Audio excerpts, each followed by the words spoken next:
Clause 27 is about the nominated subcontractor. This section is rather long. There are about 14 clauses in total, covering various aspects related to the nominated subcontractor. For full statement, you may refer to the PAM contract 2018. To make it simple, let us look at the slides here. This section is basically about the nominated subcontractor, or normally we term it as the NSC. So what is this NSC?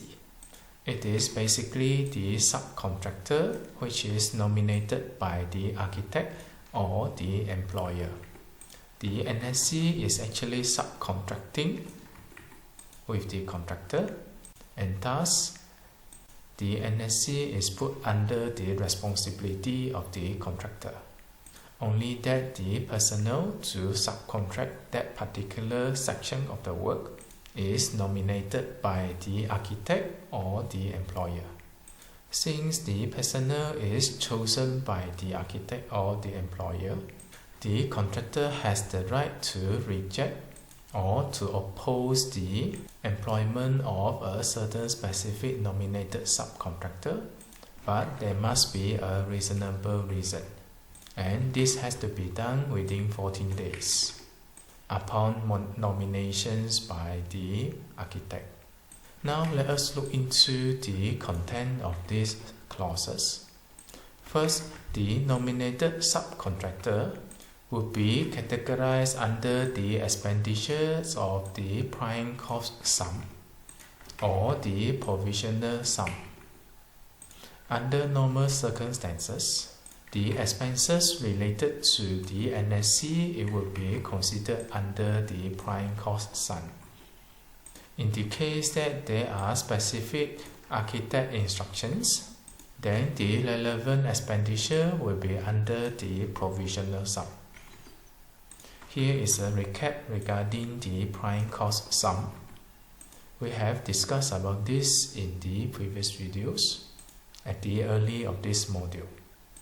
Now this PC sum or the prime cost sum is the sum provided in the contract related to the work or service to be executed by the nominated subcontractor, or the materials and goods to be supplied by the nominated supplier. Both nominated subcontractor and nominated suppliers are the personnel nominated by the architect or the employer. So they have a separate account for the expenditures of this nominated subcontractor and nominated supplier. As for the provisional sum here, it will be the sum provided in the contract and or the nominated subcontractor for the work that cannot be foreseen, determined or detailed at the time of formation of the contract. The relevant work involves the works to be executed as well as the materials and goods to be supplied. As during the tendering process, some work is yet to be confirmed or cannot be foreseen, which there are chances that the work will be incorporated in that particular project. The spec is yet to be determined, as well as the quantities or the size are also not known yet. With that, they provide a particular sum within the contract for that purpose. With that, the nominated subcontractor here, whichever the expenditure of the cost related to it, shall be categorized under the expenditures of the prime cost sum or the provisional sum. Now, if the design is coming from the nominated subcontractor, then the nominated subcontractor will be responsible to ensure the subcontract works are fit to its purpose. The responsibility is not due to the contractor, since the design is done by the nominated subcontractor. Next is about the nominations of the subcontractor. NSC is nominated to complete the subcontract works conforming to the requirement. The NSC is to comply with all the provisions of the contracts. In the case that the negligence is due to the NSC will need to indemnify the contractors against the claim. That means NSC is liable to the contractor and the contractors is liable to the employer. Since now the NSC is under the responsibility of the contractor will also need to monitor the work of the NSC. The relationship between the employer, NSC and contractor will need to be quite clear-cut. It is between the employer and the contractor, and another form of relationship, it will be between the contractor and the NSC. Under the contract, there is no direct relations between the NSC and the employer. The only relationship between the NSC and the employer is the NSC is nominated by the employer. The NSC will need to complete the subcontract work on time. There is also a specific timeline for the NSC. It will be unless extension of time is granted to the NSC. Otherwise, the NSC will need to deliver the work on time. Once the NSC practically completed the subcontract work, the contractor and the NSC will need to request to the architect for the certificate. The certificate here is referring to the certificate of practical completions. With the certificate of practical completions, that means the relevant work has been completed, and both the NSC and the contractors have delivered their work on that particular subcontracting work. If the NSC failed to complete the subcontracting work on time, the NSC will need to pay the contractor the losses and the expenses, or pay the contractor the agreed liquidated damages. This is in line with the principles of the relationship between the NSC and the contractor. Not being able to complete the subcontract work on time, the NSC will need to pay the liquidated damage. Now the payment to the NSC by the contractor will need to be done within 7 days after the period of honoring certificate. And this shall be subjected to the retentions under PAM Subcontract 2006. You know that this period of honoring certificate is a period given to the employer to pay to the contractor after the contractor has submitted a claim to the employer. The durations are typically 21 days. Within these 21 days, the payment should reach the contractor. This clause here will require the contractor to pay the NSC regarding the work that has been done by the NSC. So once the contractor receives the payment at the end of 21 days, within 7 days the contractor will need to pay to the NSC. This again reflects the relationship between the contractors, employers and NSC. Employer deals with the contractor and contractor deals with the NSC. NSC deliver the work to the contractor and wait for the payment by the contractor. The contractor will deliver the work done by the NSC claim to the employer. Upon receiving the payment, the contractor will need to pay to the NSC. This is the typical process between the NSC contractors and the employer. One might be curious why the employer cannot directly deal with the NSC. First, it is to simplify the administrations regarding the project.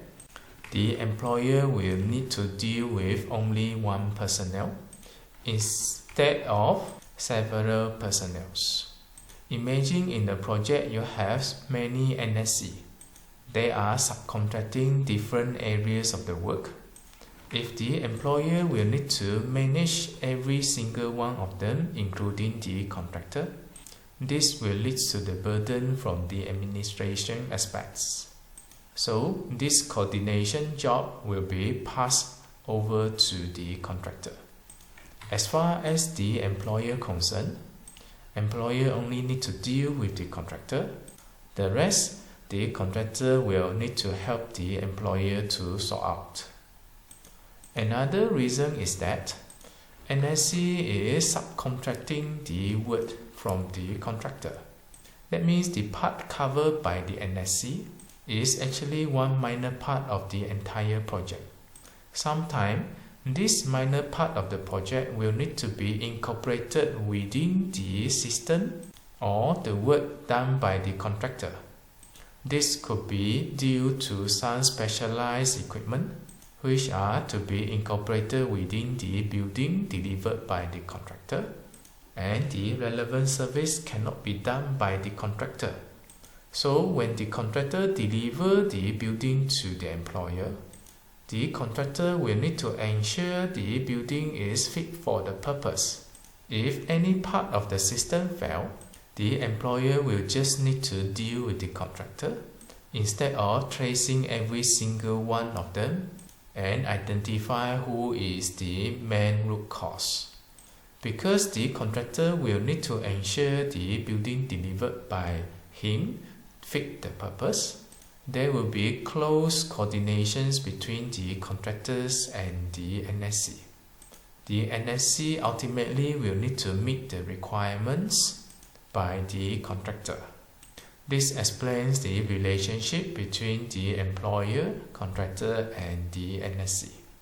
Next, the architect, consultant, and their authorized representative should have the right of access to the workshop and other places of the NSC.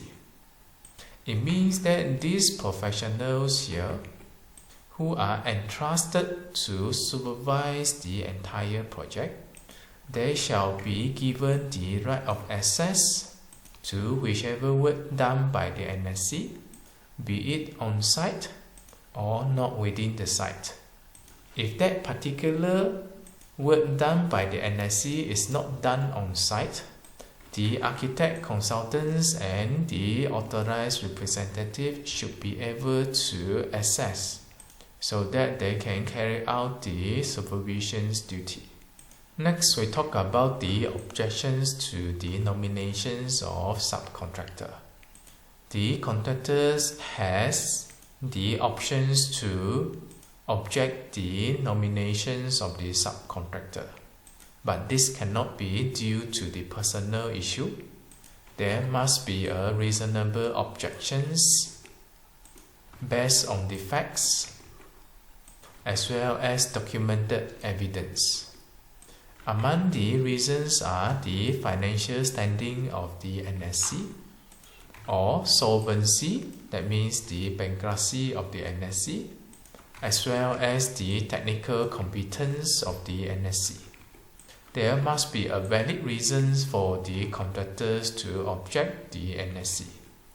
If not, the contractor will have to accept the nominations of the NSC.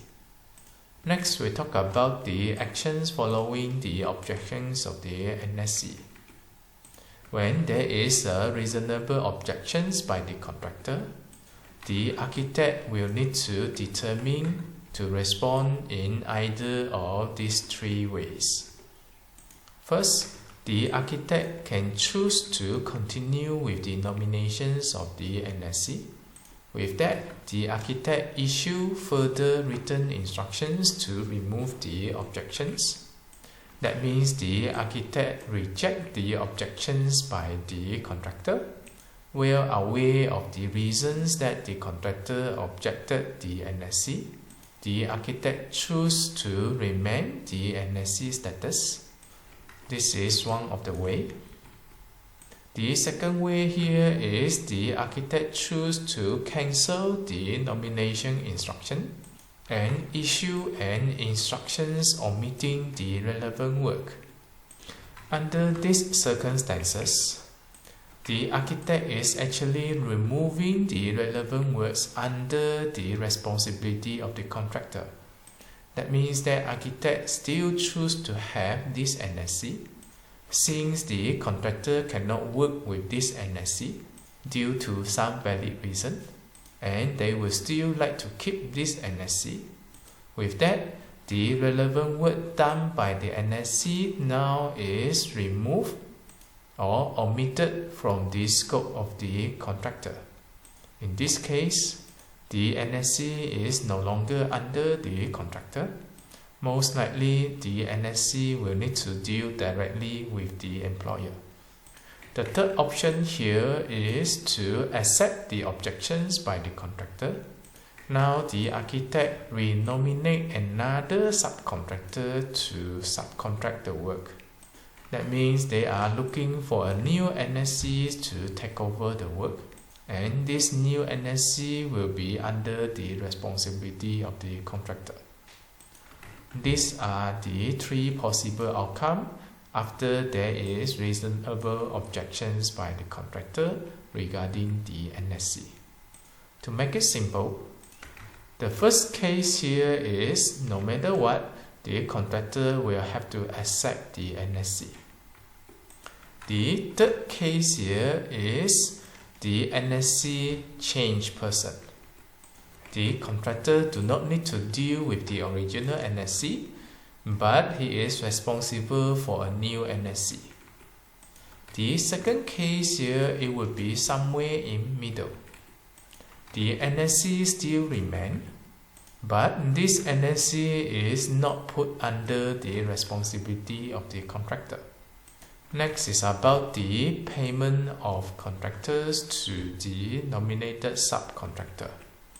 When the certificate is issued, the contractor will need to inform the NSC in writing that there is a certificate issued. You know that this certificate is often related to the payment. That means NSC should be well aware of the payment, and the amount of the payment should be clearly stated. This includes the total value of the work properly executed plus the values of the materials and goods.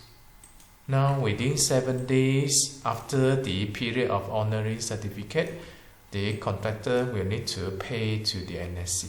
Next, at any time before the issuance of any interim certificate and the penultimate certificate, the architect may request the contractor to prove that all the amount due to the NSC in the previous certificate has been paid to the NSC.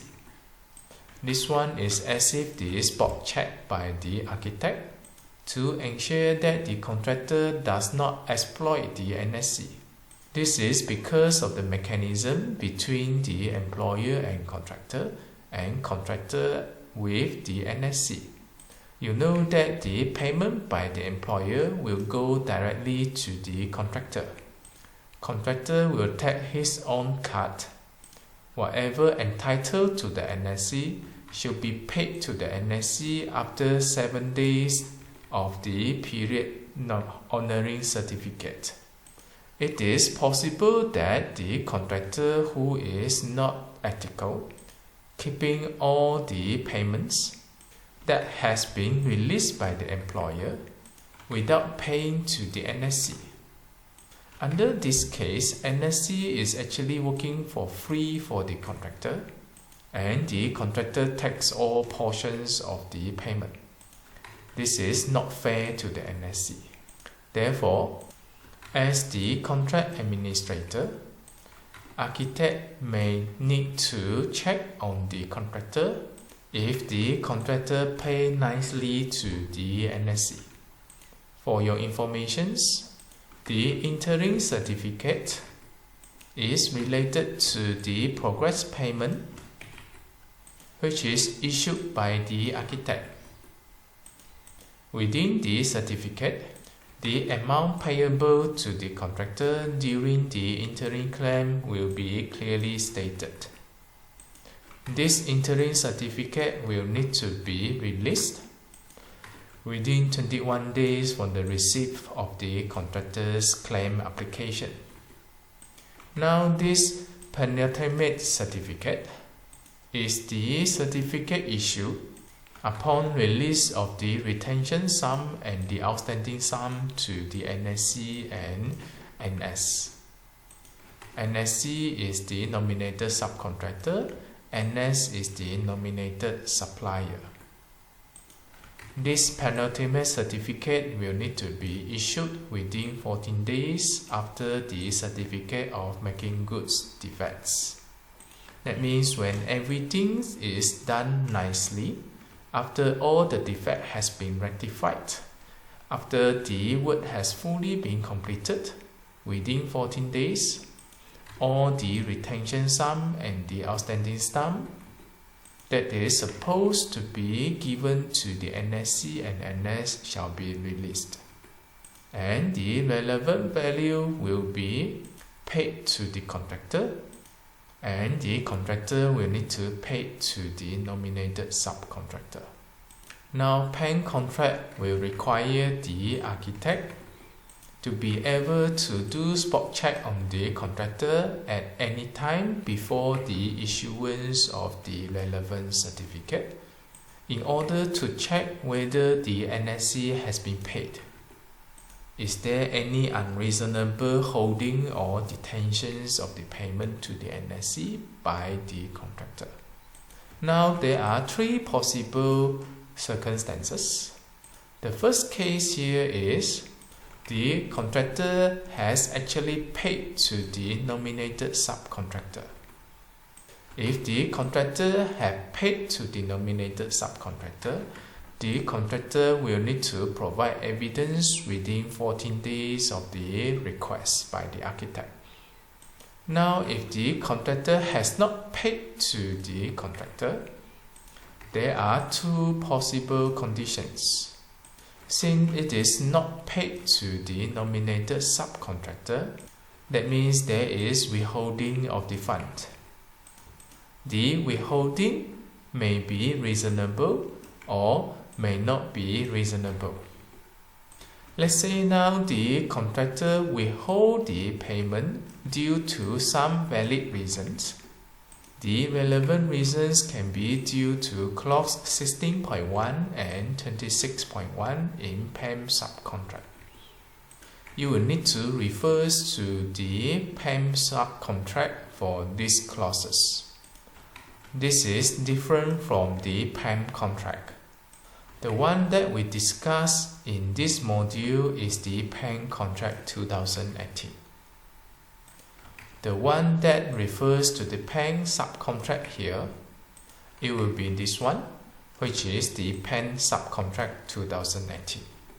Try not to confuse the PAM contract 2018 with the PAM subcontract 2018.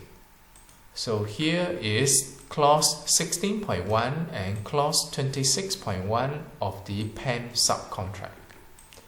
Clause 16.1 here is about the failure of the subcontractor to complete on time. If the subcontractor cannot complete the work on time, that means the holding by the contractor is reasonable. Clause 26.1 is the failure by the subcontractor to submit a payment application within the agreed time.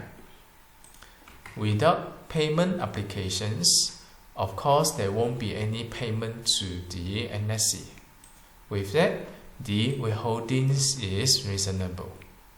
Now we know that the contractor is not paying the NSC due to some reasonable reasons.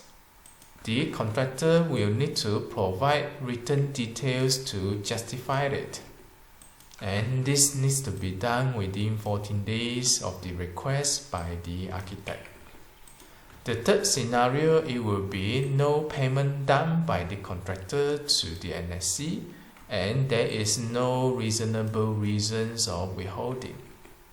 Now that means this is a fault of the contractor. The architect may issue a certificate stating the relevant amount to be specifically paid to the NSC. Architect can do so, but he is not obligated to do that. It will be on the initiative of the architect. And from the employer perspective, employer may pay directly to the NSC and deduct the sum due to the contractor. Since that the contractors have a tendency to withhold without reasonable reasons, the employer can choose to bypass the payment from the contractor directly to the NSC. Again, the employer can choose to do so, but not obligated to do that. After all, it is the problem between the contractors and the NSC. Both parties should settle the issue by themselves. The architect and the employer can choose to interfere the situation, but not obliged to do so. If they don't want to bother about this, knowing the contractor is actually taking advantage over the NSC, it is still okay with the architect and the employer. They are not at default, and nobody can blame them merely because of this issue. Why is it so? We can look at this in two perspectives. The first one is the relationship between the employer and the contractor, as well as the relationship between the contractors and nominated subcontractor. By right, these two are separate relationships. The obligations of the employer is with the contractor, vice versa, and the obligations with the contractors and the NSC. There is no obligations between the employer and NSC under the contract. So if we analyze this situation objectively, we cannot make the architect and employer to interfere this issue. The second perspective looking at this matter, what if the contractors is really unethical, really do not have the intentions to pay to the subcontractor? When the architect and employer is obligated to bypass the payment to the NSC, now the contractors can take this advantage. If you pay to me, I will take it all. If you don't want me to take it all, then you have to separate the account. Whatever supposed to be given to me, you give to me. Whatever supposed to be given to the NSC, you go directly with the NSC. Although the NSC is part under my responsibility, I don't care. I will wash my hand. I will take my cut. The rest is between you and the NSC.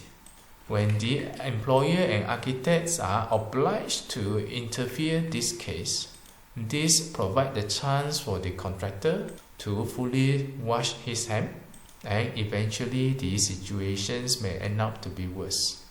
Now there can be dispute among three parties. So to make things simple, I see this clause is reasonable.